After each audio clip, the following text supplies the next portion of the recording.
Привет, это Любовь Соболь. Обычно я рассказываю вам здесь про махинации с госзакупками, картельные сговоры и подставные тендеры, на которых ворует путинское жулье.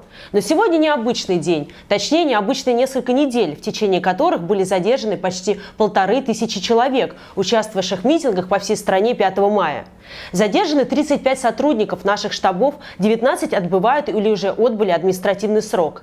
И это, подчеркиваю, цифры только на сегодняшний момент. К тому моменту, как вы посмотрите этот ролик, арестов будет больше. О таких вещах нельзя молчать, нельзя говорить буднично и нельзя воспринимать как информационный шум. Мы имеем дело с полномасштабными политическими репрессиями, и это не фигура речи. Здесь нет кавычек или художественных преувеличений, это репрессии, гонения, преследования и зачистки.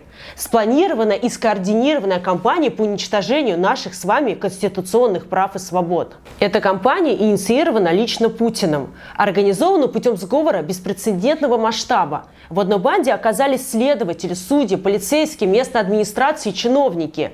И все вместе они совершают преступления против людей, которых мы с вами знаем и уважаем, наших коллег, однокурсников, друзей и родственников. Они совершают это массовое преступление на наших с вами глазах, часто под наше молчаливое бездействие или безразличное «но это Россия». Это Россия! Но у нас всегда так, а что вы хотели? Давайте трезво посмотрим и обсудим, что же на самом деле происходит. Вы понимаете, за что сидят наши сотрудники? За твиты.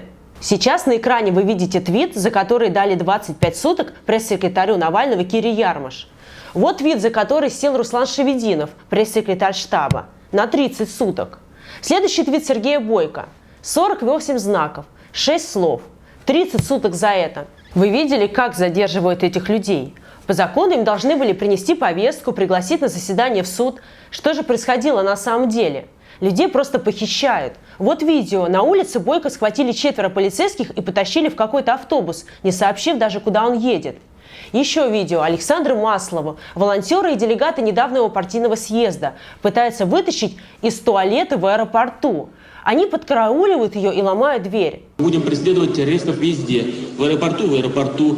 Значит, вы уж меня извините, в туалете поймаем и в сортире их замочим. Посмотрите это видео. 2 бугая прямо на улице забирают нашего сотрудника Сергея Ухова в Перми. У него на руках ребенок, который кричит и плачет. А некоторые просто попадают, как Руслан Шевединов. Просто пошел на работу и до работы не доехал. Мы его искали несколько часов, нашли в УВД, к нему поехала Кира Ярмаш и прямо там задержали и ее. Сейчас же не 37-й год, правда? Что хочешь, то и говори, тем более в интернете. Черный воронок за тобой завтра не приедет. Дальше, суды. Вы видели вообще, что там происходит? Читали репортажи? Я уверена, что не только меня, как юриста, приводит в бешенство то, что они называют судом. Они даже притворяться перестали, что это нормальный процесс. Ни одного ходатайства, ни одного свидетеля, ни одного приобщенного документа, вообще ни следа от нормального процесса. Забудьте все, что читали в книгах, видели в фильмах. Сотрудники полиции просто принесет рапорт с черно-белыми скриншотами, а судья просто зачитает приговор. 30 суток этому, 30 суток тому, следующий тоже 30 суток. Как будто речь идет не о выброшенном из жизни месяце, проведенном в адских условиях, а о штрафе 500 рублей. Хотите интересную деталь? На экране выдержка из административного кодекса. Административный арест устанавливается и назначается лишь в исключительных случаях за отдельные виды административных правонарушений. А 30 суток – это максимальный срок по этому исключительному виду наказания.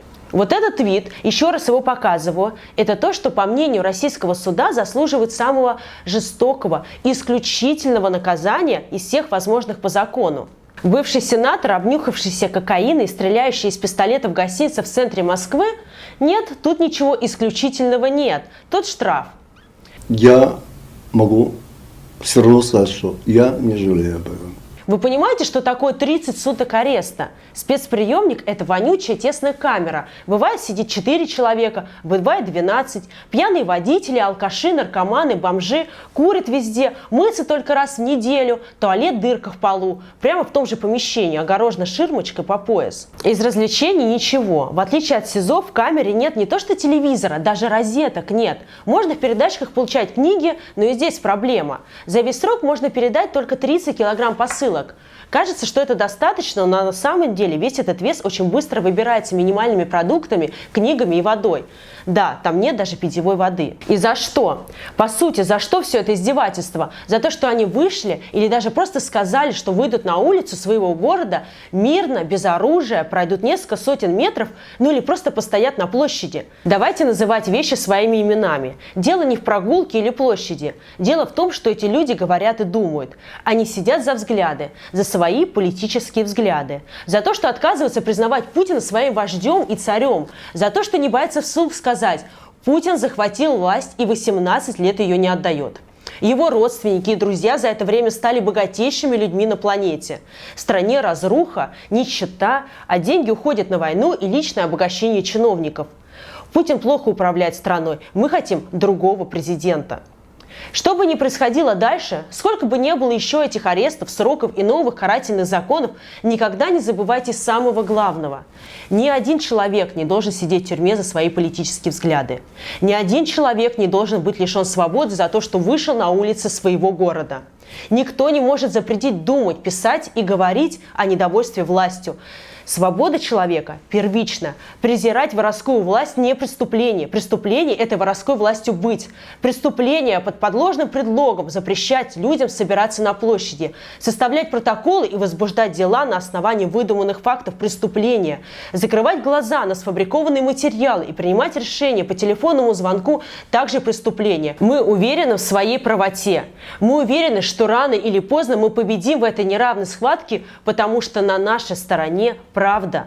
Но чтобы это случилось, и желательно как можно скорее, очень важно называть вещи своими именами. Не закрывать глаза, не проходить мимо, не привыкать и не относиться буднично. В России развернуты полномасштабные политические репрессии. Люди, организовавшие это, обязаны понести личную и неотвратимую ответственность. А незаконно задержанные должны быть немедленно освобождены.